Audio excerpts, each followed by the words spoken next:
आज हम लोग पढ़ेंगे कोशिका, अंग्रेजी में सेल कहते हैं। सेल यानी कोशिका को साइंटिफिक नेम साइको नहीं, साइटो।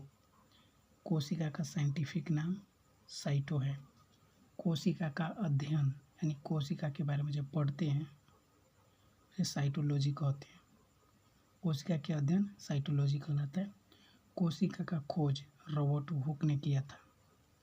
कोशिका का खोज किसने किया? रॉबर्ट हुक ने। एक आता है जीवित कोशिका, एक मृत कोशिका। तो जीवित कोशिका का खोज एंटोनी वान ल्यूवेनहुक ने किया था। ये किया था एंटोनी वान ल्यूवेनहुक ने जीवित कोशिका का खोज किया था। सिद्धांत, कोशिका का सिद्धांत स्लाइडेन एवं स्वान ने दिया था। सबसे बड़ी कोशिका शुतुरमुर्ग का अंडा होता है और सबसे छोटा माइकोप्लाज्मा। अब देखते हैं मानव में सबसे बड़ी छोटी कोशिका और सबसे बड़ी कोशिका के बारे में देखते हैं।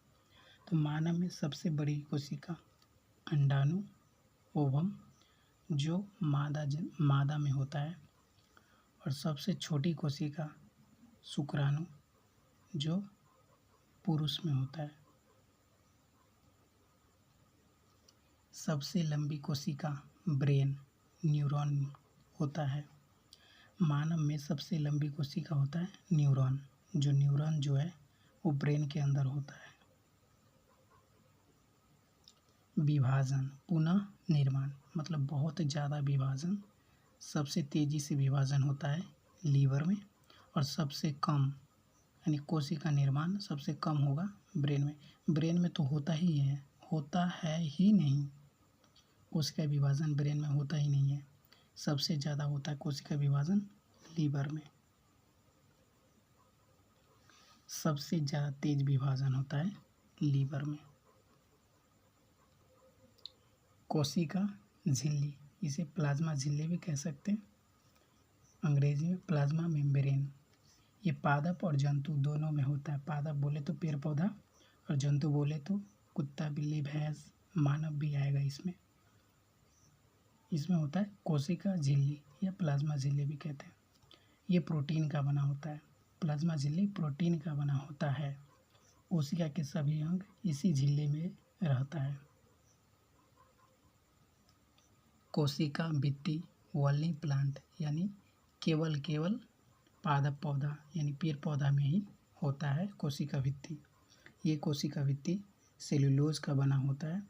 ये सुरक्षा तथा आकार प्रदान करता है। माइटोकॉन्ड्रिया को हिंदी में सूत्रकणिका कहते हैं। इसका खोज अल्टमैन ने किया था। ये श्वसन की क्रिया करता है।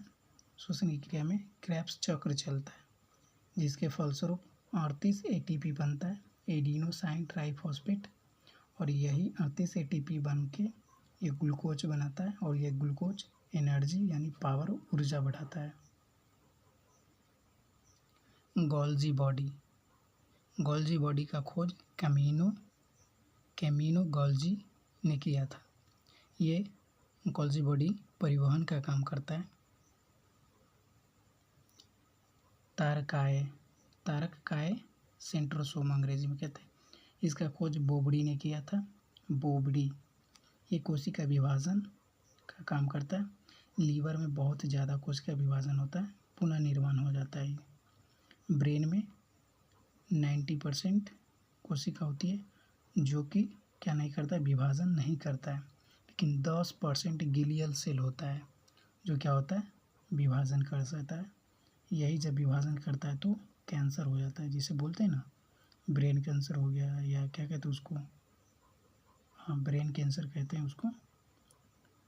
तो यही गिलियल सेल है जो कि क्या करता है, विभाजन कर लेता है, जिसकी वजह से कैंसर हो जाता है, जिसके वजह से ब्रेन ट्यूमर हो जाता है।